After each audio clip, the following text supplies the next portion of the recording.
We have a Beckett, I believe it's 17 cards with the big boy being right here. That should be an autograph card. But we have, so I think I did this last time where Beckett sends, I did not learn. Beckett sends an email and you open it and it has all the grades right there. So I did see some that looked like a lot of nines. I was able to really only see this one I saw. Spoiler alert is a nine.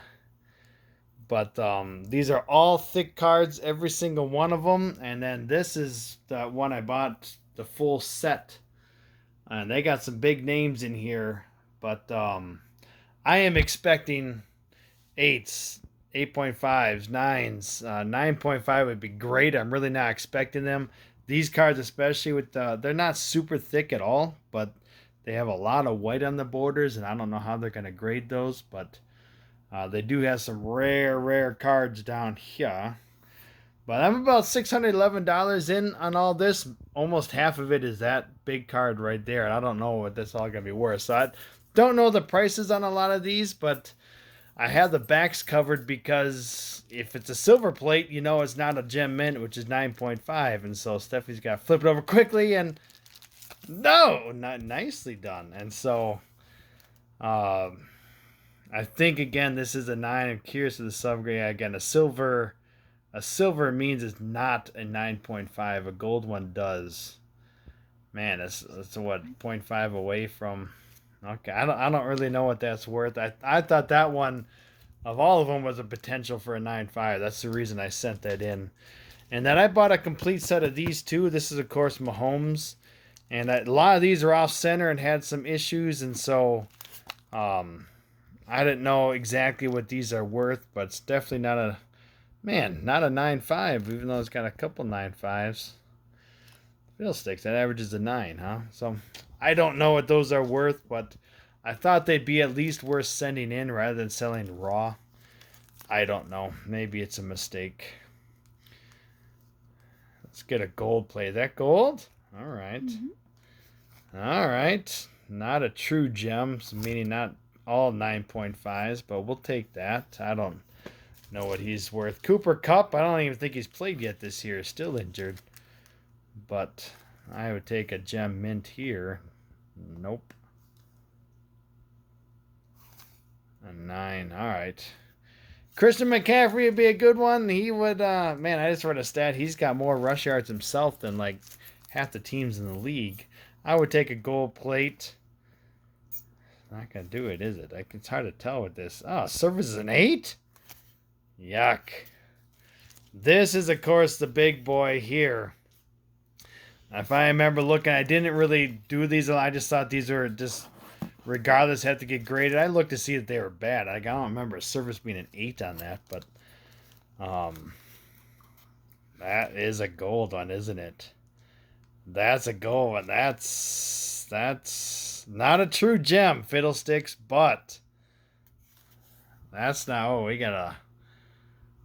Hey, that one, I don't know what that would be worth. I don't know what that'd be worth. Again, it's not a true gem, but I sold there's two. There's the rookie phenom, then it's called rookie threads. I sold the raw one for $100 fairly recently, so I don't know what that would be, but we shall find out. Now I think Duke Snyder. I don't really remember why I sent in Duke Snyder, to be honest with you, but maybe I thought this one was good enough. I didn't really take good notes on these, but like I said, I just kind of sent them in. I knew there's going to be a lot of low edges as long as there's not a lot of 8.5s. But even on these, I just don't know. I don't remember my rationale for sending Duke Snyder, but I sent one of these into Beckett and Eddie Matthews, which I thought looked pretty good. You said to Beckett. No, I sent one to PSA and I got a 7 on it, and so thought sending into Beckett would at least get better odds. And like I said, with the subgrades, you never know. I still not expecting a lot of gem mints, as I said repeatedly, but I don't know what these would go for at 8.5s. Just kind of thought they were worth it. Nolan Ryan, there seems to be always Nolan Ryan collectors. Yogi Berra, actually the raw cards of this, I was a little surprised. I didn't research it well enough before I sent it in, but the raw cards don't sell for all that much, unfortunately. Again, bad edges. Yeah, probably deserves that, but I just thought, man, I don't know. Yogi Berra game used, that should be encased, I thought. So I sent in 2. This is the second Yogi Berra. Um, and again, what these exactly are worth, I just don't know. But corners and edges are going to be pretty consistent. I think 8.5s would be fairly consistent here. Now these are big one. I don't know if Roger Maris is necessarily considered a bigger one, but I think some of these. Well, I sold a raw one of these because they have like 4 different subsets. So a raw one for like $27. That's not a bad a 9. I don't think that's nothing, but I don't know. So here, Teddy Williams. Man, again, just saw a game used. Game used Ted Williams. You can go ahead. I didn't actually see it. Ooh, that's the worst one yet. An 8. No idea what it's worth. Just have no clue. I think I could probably set my price. Not that I want to go outrageous. Now, Joe DiMaggio SGC 8.5 just sold for 150. That's looking good. Ooh, that's going to be bad. Man, that averages up to a 7.5. Fiddlesticks. Where are the corners here?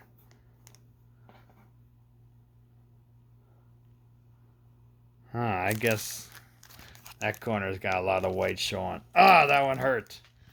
I don't know. I'd still probably put 100 on Joe DiMaggio. Mickey Mantle, too. Goodness, how many Mickey Mantle game used stuff? Oh, what is this? I don't know what that is, but just an advertise. You can just do the subgrades. I'd take a 9 Mickey Mantle. Don't do that with the corners.